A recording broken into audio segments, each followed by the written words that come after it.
And back to where this week kind of started, obviously with that attempted assassination of Donald Trump. Secret Service head Kimberly Cheadle she's finally stepped down overnight. This is, of course, following the Secret Service's total failure to protect the former President Donald Trump at that rally in Butler, Pennsylvania. They had one job and they absolutely botched it.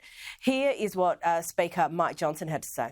Our reaction, the immediate reaction to her resignation, is that it is overdue. She should have done this at least a week ago. I'm happy to see that. I'm happy to see that she has heeded the call of both Republicans and Democrats. Now we have to pick up the pieces. We have to rebuild the American people's faith and trust in the Secret Service as an agency. And it's no wonder she had to go, especially after that spectacle that was the questioning by the House Oversight Committee on Monday. Quite a sight to behold, both Democrats and Republicans calling for her resignation. But I think this was probably my favourite exchange of the hearing.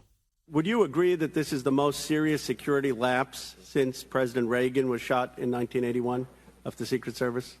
Yes, sir, I would. And, do you know what Stuart Knight did when he was in charge at the time of the Secret Service? Do you know what he did afterwards? He remained on duty. He resigned. What's the difference between your position and what Stuart Knight did? What I will tell you, sir, is that I am dedicated to finding the answers to what happened. And like every Secret Service agent, we don't shirk from our responsibilities. I will remain on. Douglas, the hubris that was on display at that hearing was absolutely extraordinary. Why on earth did it take so long for that reality to set in?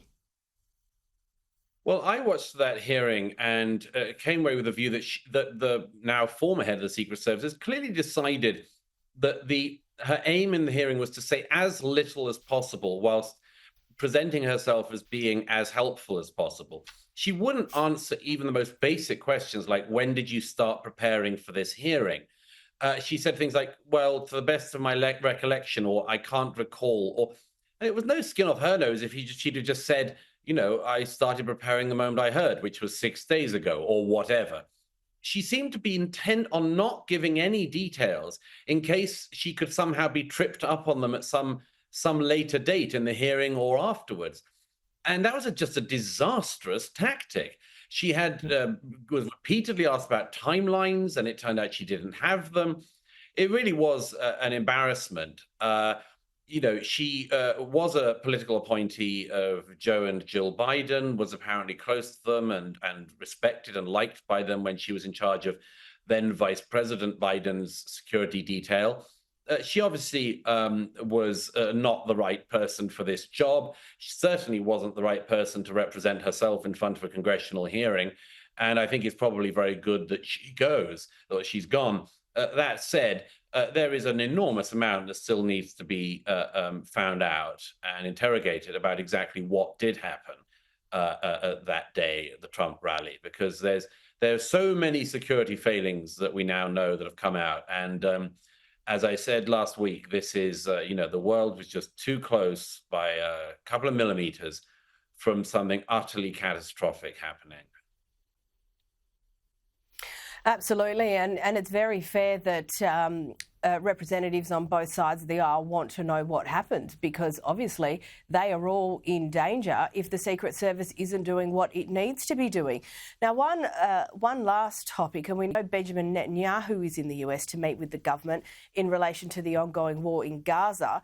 It's been reported that Kamala Harris is going to boycott Netanyahu's address, but that's not all. Apparently, pro-Palestinian protesters have invaded the Capitol building. If this wasn't so serious, Douglas, it would just be the most epic political satire.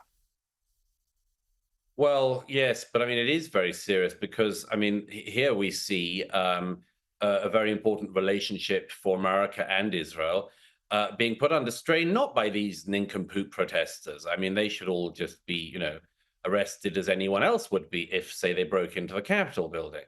But the thing that's putting strain on it is that decision by current Vice President Harris not to preside over the session. I think she's speaking to a high school somewhere in Vermont or something at the time when she could be presiding at that joint session.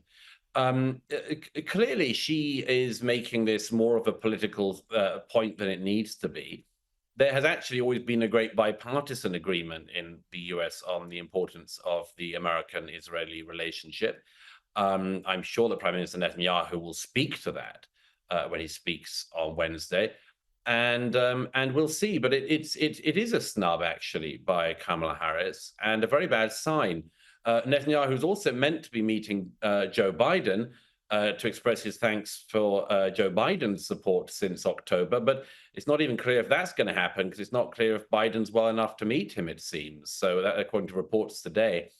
So we'll see. But, it should be an important time for America and Israel to re-emphasize the strength of that relationship. And if it is politicized by Kamala Harris and others, it'll be to the detriment of both countries and a lamentable situation which should never have arisen. No, and I think there's plenty more to come out in the wash there. Thank you so much, Douglas Murray. Great pleasure. Thank you.